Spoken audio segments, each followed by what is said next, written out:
Good morning, students. Today we are going to start with normalization. Now let's see what is normalization and why it is required. Basically, normalization is a process of arranging a data in a multiple related tables to minimize the data redundancy. Okay, means here you are going to arrange a data in a table that is in a row and column format, but you have to minimize the data redundancy. Now you must be thinking, what is data redundancy? Now let's understand what do we mean by redundancy. Okay, data redundancy means repetition of a similar data at multiple places. Means in a single table, same kind of data is repeated again and again, which increases the size of the database. Means unnecessarily it is increasing the size of a database. Apart from that, we have to face certain other issues because of this data redundancy. Now what are those issues? First is the insertion problem.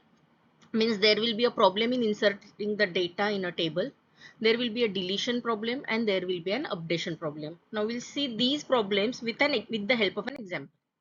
Let's take an example so that we can understand what do we mean by this insertion problem, this deletion and updation problems. Okay, see here I have a table of an employee which stores an employee details. See here, you can see the employee 1 who works in CS department, whose HOD is Mr. Raman, and this is the office telephone number. Now here you can observe, okay, here you can observe Mr. Raman and the telephone number and the department. This information is repeated for each row. Okay, now suppose I want to add the fifth record. Okay, here I have to add the again a fifth record. Then I have to repeat that information again and again. So let's see what are the problems without the normalization. First is unnecessary data repetition, which increases the size of database, that we have seen just now. As we have discussed previously, there will be an insertion problem, which is also called as insertion anomaly, deletion anomaly and updation anomaly. Now we will discuss these anomalies one by one. Now what is insert anomaly?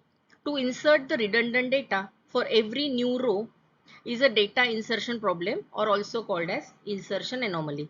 As I was saying here, if I try to add fifth employee data in the table, I have to add HOD, contact details again for the new record repeatedly. Also the department name that we can see here. Now what are the different reasons of repetition? Okay, two different but related data is stored in the same table. Okay, that means here we have employee and department details in a same table. Okay, now suppose if we start deleting the data from the table, which is I have shown in the next slide, we also delete the branch information also. And when we delete the last record from the table, we delete the department information which is also lost. This is called deletion anomaly. Now let's check the next slide here. See here, if I delete the record number 3 and 4, which I have highlighted in yellow, means they are deleted from the table. Okay, so Neha and Harsh details is deleted. Next, I am deleting the details of Shiva, who also works in CS department, and then Sai. Even this information is deleted. Now what happened is, when I delete the employee details, I am deleting the details of CS department, HOD details and also office telephone number. Means unintentionally I am trying to delete these details. Means I have no longer the information of department which is still exists. Maybe this employee information is no longer required, but the department details remain the same. But as I delete these records, the information of the department is also lost. This is called deletion anomaly. Deletion anomaly means loss of related data when some other data set is deleted. Means here I have deleted employee details, because of which I have lost the information for the department also. Now let's see the updation anomaly. Updation anomaly. Now suppose Mr. Raman is no longer HOD of this department, that is a CS department. Now we have Mr. Vijayan as a new HOD of the department. Now what I have to do, I have to constantly update these for all records. Now here I can see 4 records, but at times there may be more than 50, 60 records. So I have to update that detail that many times. Also, see here, Mr. Raman, I have forgot to change or update the details over here, or I have forgot to modify the details over here. That means what? Mr. Vijayan is by mistakenly not put up at the Mr. Raman's place. So again, this is called updation anomaly. Means I have to repeatedly update for each and every record, which is a time consuming process. So this is called as updation anomaly. And if by mistake I forget to update for any of the record, then there will be an inconsistency of the data. So this is called updation anomaly.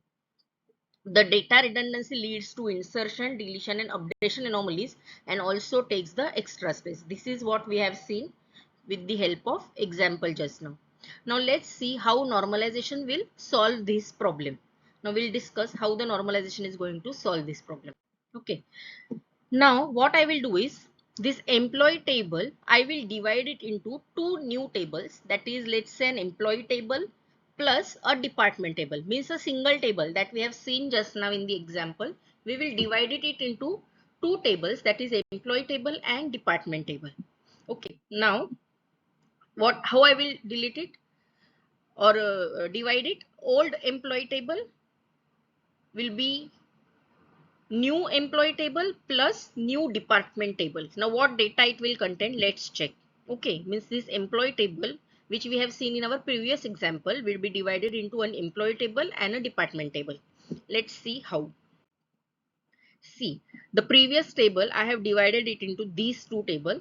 First table is the new employee table that consists of employee number, employee name and the department, and second table is department, HOD and office telephone number. Now here you can see we have reduced the redundancy. Normalization help us to reduce the repetition. So here, instead of repeating the details for 3 to 4 columns, we are just repeating it for 1. Means we have minimized the redundancy. Also, if I delete any of the record here, or if I add any of the record here for the new employee, then department detail for that new employee will also be same. And we have, if we delete any record, we are not going to lose the department details because we have created a new table. And one common attribute, that is department, is connecting these two tables. So this is what we want to achieve in a normalization. Means we are going to have a common attribute in both the table which will help us to make connection between those two tables. Okay, so this is how we have minimized the redundancy with the help of normalization. That is what we have achieved, that is less redundancy. Less problems are faced in inserting, deleting and updating the data. Normalization just solved the problem by dividing the data in separate, logical, independent but related data entries. They are related because of DEPT, that is department attribute or a column which is present in both the tables, and it has solved the problem by dividing the data. And it relates with common key or unique name. Here in our example it is department. So normalization is good. And we have following normal forms, that is first normal form, second normal form and third normal form. First normal form will be the first step in doing the normalization. Means you have to start with a first normal form with any relation that should be in a less redundant and a consistent data containing. Okay, so we will discuss the first normal form in our next lecture. Thank you, students.